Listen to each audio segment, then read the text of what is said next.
In this 7th episode, my daughter mocks me. You had half a plate of rice. First of all, you can't get fat on rice. Apparently, I have a poo problem. And that's why your poop's always weird. And Sarah shares her story of teenage pregnancy, fear, and miracles.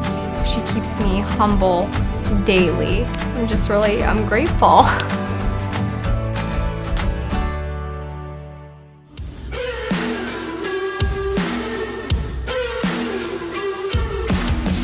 We are Chris and Linda Paget. We may be flawed and a bit crazy, but we're living the greatest adventure. From high school sweethearts to parents of 9 children, following our dreams led us here to a 9-sided house in central New York.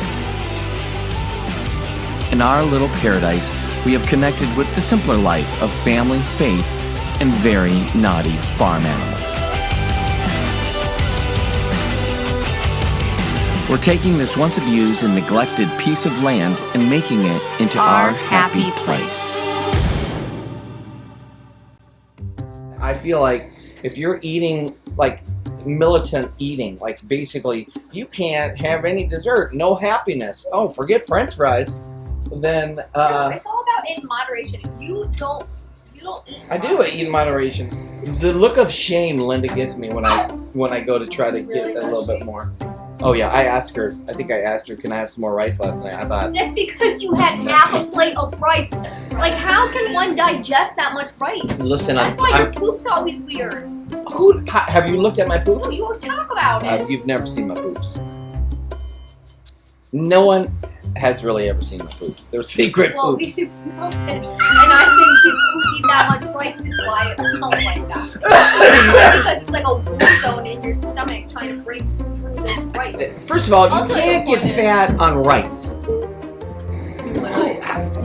You keep eating that rice, and then keep on going. Just eat that rice up, and you will end up. What? You will end up unhappy. Listen, I imagine that Are you getting out of breath in this conversation because of that half a plate of rice you made last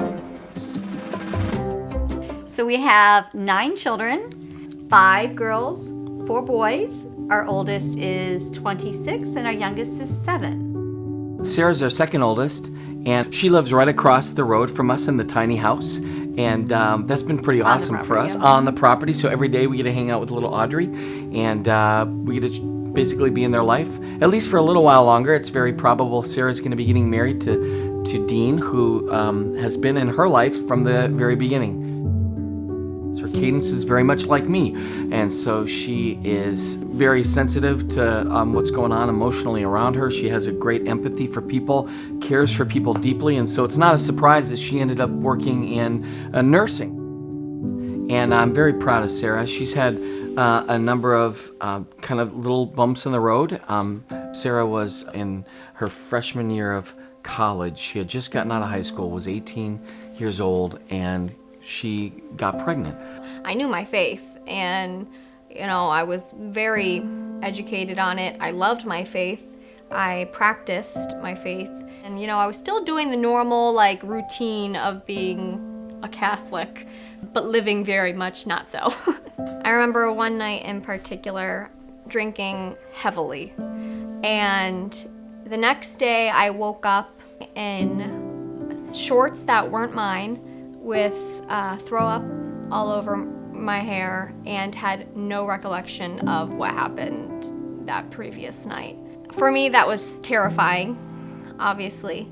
A couple things throughout the night I kind of could have little memories on, and they were scary, the ones that I could remember that made me a little nervous of what could have unfolded. So I went to the chapel, and I went to their Sunday Mass. They had confession before that Mass, and I kind of went in there and started doing confession, and I'm riddling through all my sins as fast as I can, especially the ones that I know are pretty bad, and to hope that you just kind of get through it, and then you're okay, hurry up and just say I'm good. But I remember the priest stopped me, and he just said, Sarah, if you keep doing what you're doing, you're gonna end up, pregnant, or you're gonna end up in a really like bad situation, and you know, you gotta be careful. And I just kind of remember being like, all right, so like 5 Hail Marys or something. Like, geez, like I really didn't want to come in here for a lecture right now. I just kind of wanted you to tell me I'm good and let me go. I just kind of went and sat in the back of Mass, and I just remember having this conversation with God that day, saying like, okay, you know, I was done doing what I was doing. Like, I was ready to kind of move forward. You know, it's been a roller coaster, but I don't want to go back down there. But later on that night, I just had this feeling like, I feel like I should take a pregnancy test. And so I got one of those 89-cent pregnancy tests. I took it, and it was positive. And I just kind of remember thinking to myself, like, really, God?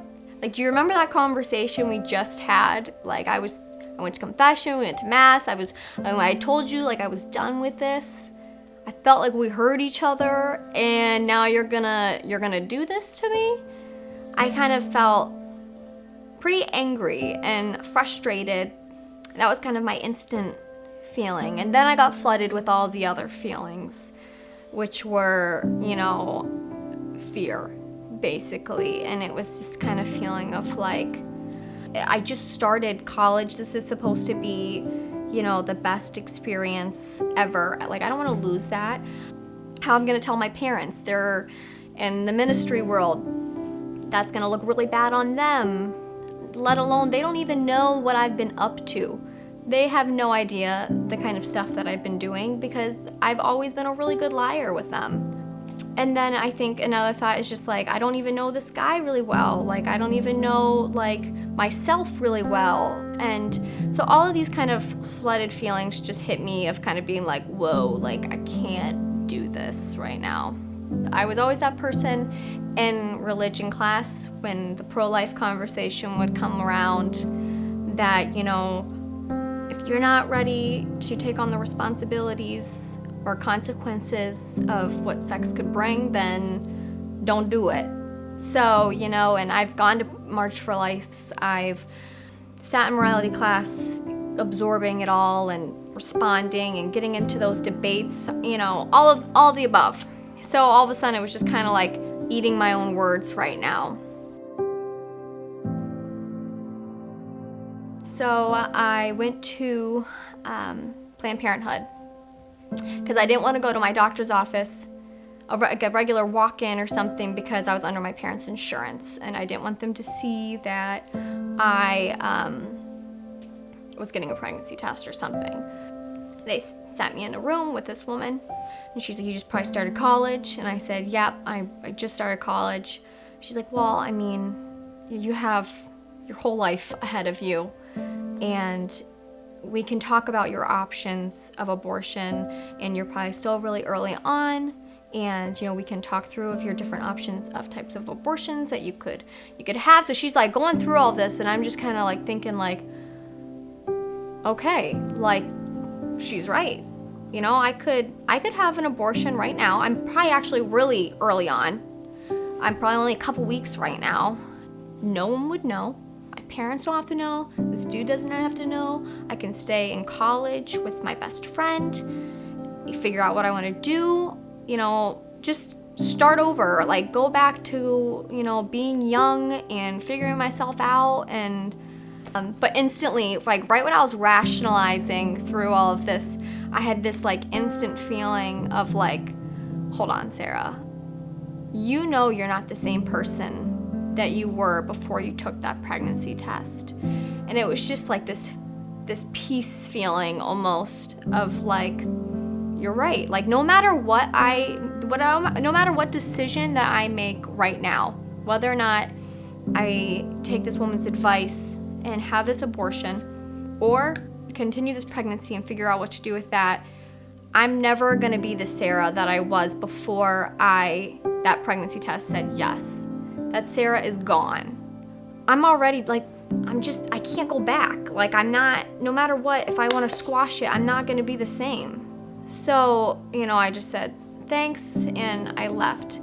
But it makes me realize how easy it is for that decision. Someone who has been so pro-life and so anti-abortion that it's easy to rationalize abortion. And, you know, someone just feeds that ear a little bit of giving you this option of a quick fix.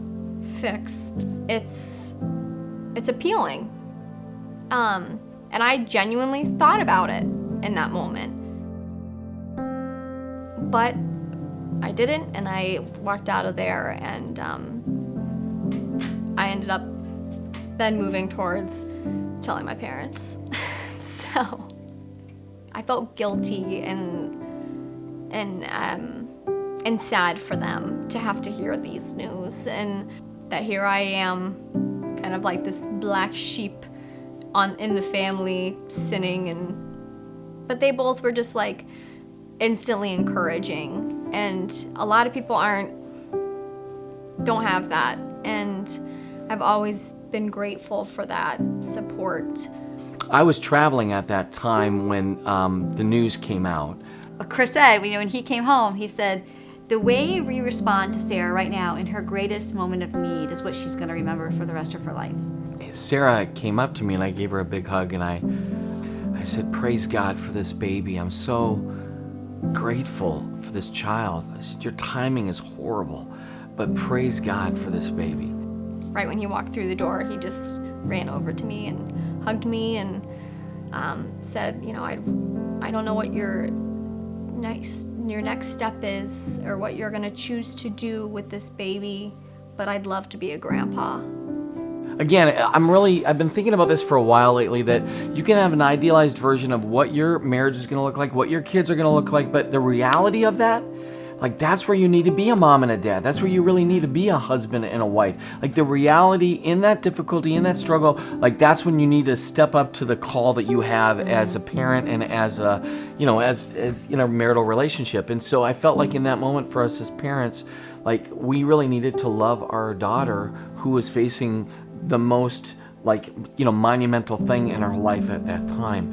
And what has been the ultimate gift for us is just recognizing how I think we as a family needed Audrey, and how she was going to teach us what it looked like to love, authentically and real.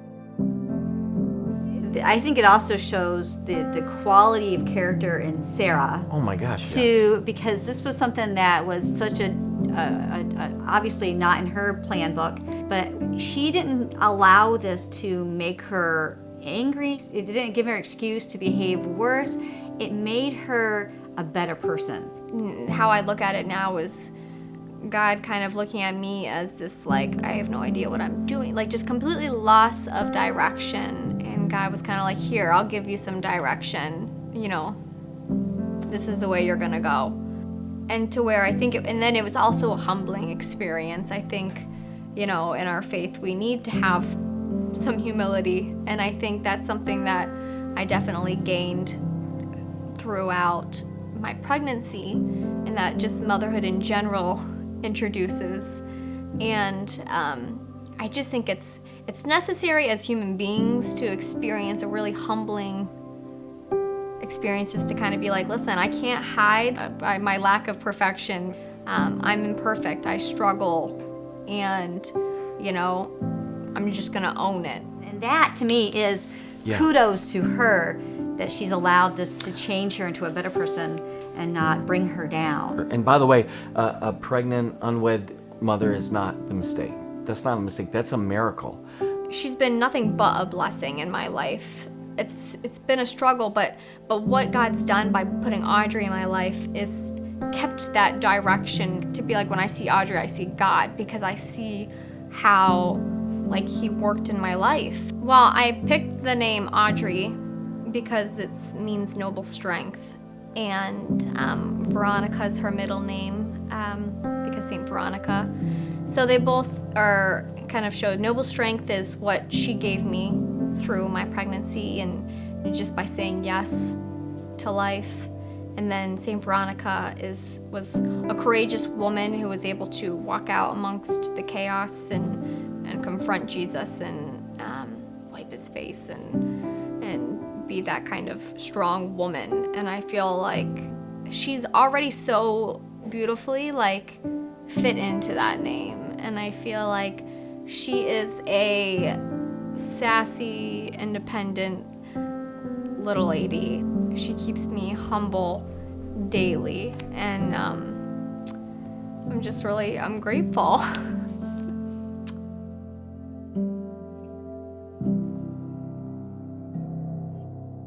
Next time on the Happy Place Homestead Show, I'm surprised by my wife with an amazing gift. Oh my gosh, how is that possible?